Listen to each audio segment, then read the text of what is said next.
Assalamualaikum warahmatullahi wabarakatuh. Izin memperkenalkan diri, nama saya Putri Nadia Sari, NPM 2213022048 dari kelas B, Prodi Pendidikan Fisika. Di sini saya akan menjelaskan tentang materi sistem pernapasan pada manusia.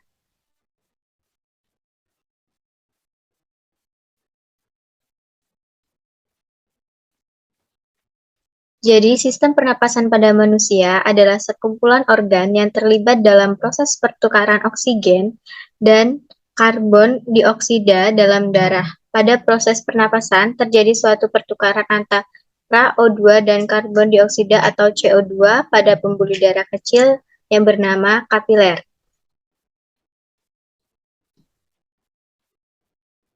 Di sini ada bagian-bagian pernapasan. Yang pertama saya akan menjelaskan tentang rongga hidung atau cavum nasalis.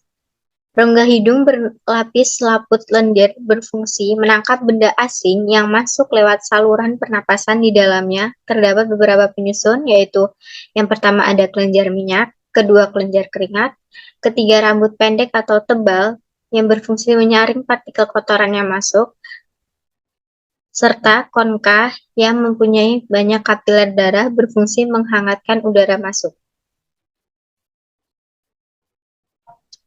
Yang kedua, ada tekak atau faring.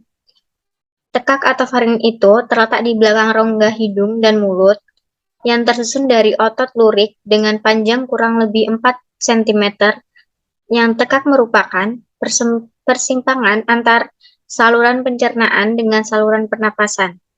Yang ketiga ada pangkal tenggorokan atau laring, yang terdapat sebuah katup yang disebut epiglotis yang berfungsi mengatur jalannya makanan dan udara pernapasan sesuai dengan salurannya masing-masing. Selanjutnya ada trankea, yaitu berupa pipa yang panjang yang terletak di sebagian di leher dan sebagian di rongga dada. Dinding tenggorokan tipis dan kaku yang dikelilingi oleh cincin tulang rawan pada bagian dalam rongga yang terdapat epitel bersilia. Silia ini berfungsi menyaring benda asing yang masuk. Yang kelima ada cabang tenggorokan atau bronki atau bronchus, merupakan saluran penghubung antara rongga hidung, rongga mulut, dan paru-paru. Dinding batang tenggorokan sendiri tersusun dari cincin tulang rawan.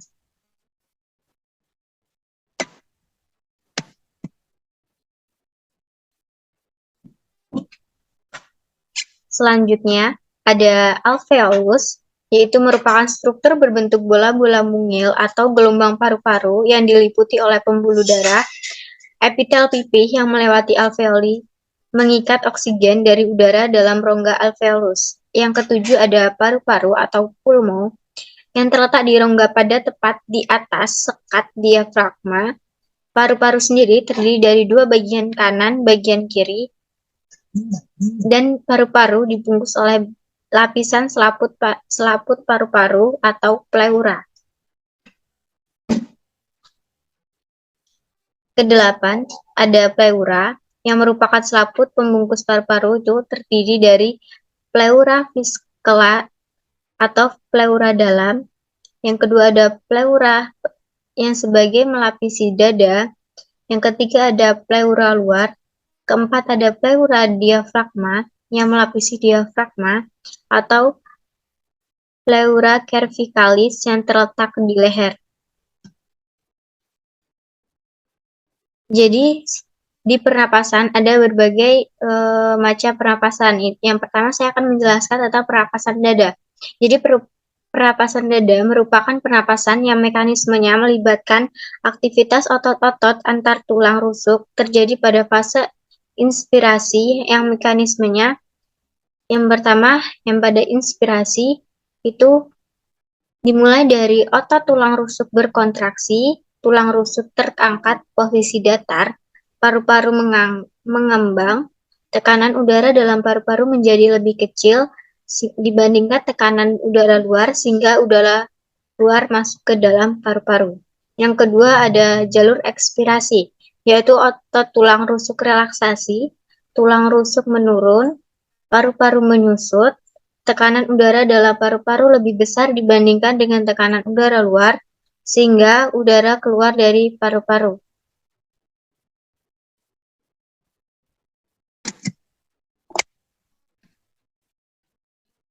Yang terakhir ada pernapasan perut, yaitu merupakan pernapasan yang mekanismenya melibatkan aktivitas otot diafragma yang membatasi rongga perut dan rongga dada. Terdapat dua tahap juga.